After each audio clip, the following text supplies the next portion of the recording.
In ancient Roman religion, a flamen was a priest assigned to one of 15 deities with official cults during the Roman Republic. The most important three were the Flamines maiores, who served the three chief Roman gods of the Archaic Triad. The remaining 12 were the Flamines maiores, two of the maiores cultivated deities whose names are now unknown. Among the others are deities about whom little is known other than the name. During the imperial era, the cult of a deified emperor also had a flamen. The 15 republican flamines were part of the pontifical college which administered state-sponsored religion. When the office of flamen was vacant, a pontifex could serve as a temporary replacement, although only the pontifex maximus is known to have substituted for the flamen dialis. The official costume of a flamen of great antiquity was a hat called an apex than a heavy woolen cloak called a laurana. The laurana was a double thick wool cloak with a fringed edge, and was worn over the flamen's toga with a clasp holding it around his throat. The apex was a leather skullcap with a chin strap and a point of olive wood on its top, like a spindle, with a little fluff of wool at the base of the spindle.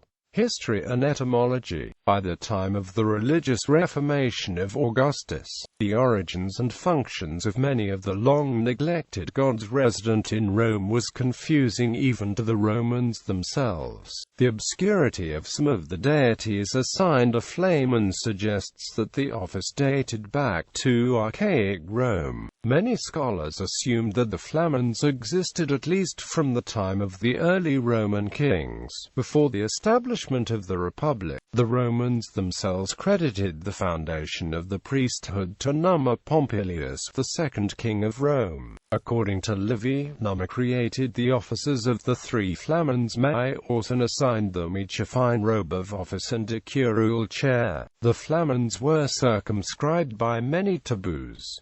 The origin of the word flamen is as obscure as some of the assigned gods. Sophist Bugger suggested in 1879 that flamen is from an older *flatman unrelated to the Germanic blot. Both would be derived from a Proto-Indo-European word *bladmin.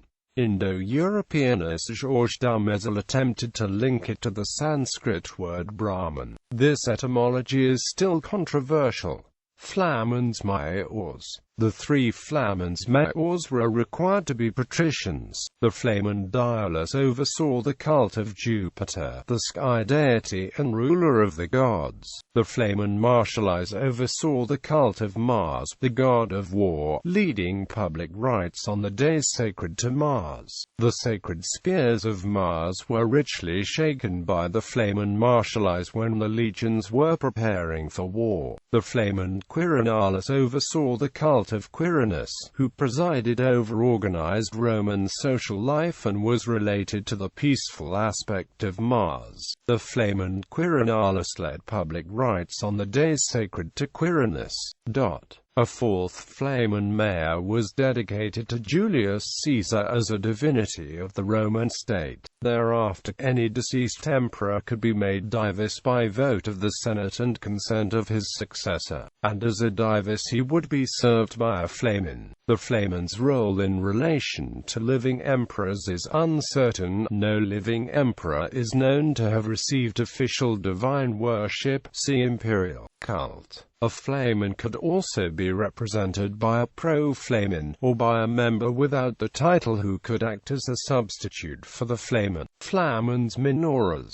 The 12 Flamines maiores could be plebeians. Some of the deities whose cult they tended were rather obscure, and only 10 are known by name. Flamen Carmentilus, the flamen for Carmentis, Flamen Cerealis for Ceres, Flamen Phallisa for Phallisa, Flamen Floralis for Flora, Flamen Furinalis for Furina, Flamen Palatialis for Palatua, Flamen Pomonalis for Pomona, Flamen Portunalis for Portunes, Flamen Vulcanalis for Vulcan, Flamen Volturnalis for Volturnus. There were two other Flamines maiores during the Republican period, but the names of the deities they cultivated are unknown. The Flamines maiores seem mostly connected to agriculture or local cults. The change to an urban way of life may explain why these deities lost their importance or fell into oblivion. The Floralis and Pominalis are not recorded in calendars as the festivals were movable. Some information exists for the ritual roles of the Portunalis in connection with the cult of the god Quirinus and Vulcanalis in connection with the cult of the goddess Maia on the calends of May. Also preserved is the list of deities invoked by the Flamen Cerealis when he officiated at sacrifices to the goddesses Ceres and Tellus.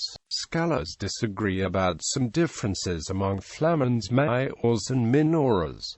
Some maintain the difference was not substantial. Others, among them Dumézil, believe that inherent differences lay in the rite of the auspicia maiora and the ritual of inauguration that concerned only the maiores by birth, as fariati, that is, as children of parents married through the ritual of confariatio, which was the form of marriage in turn required for maiores. The maiores also had the privilege of having callators, assistants who carried out day-to-day business. The difference would thus be akin to that between magistracies with imperium and those with potestas only.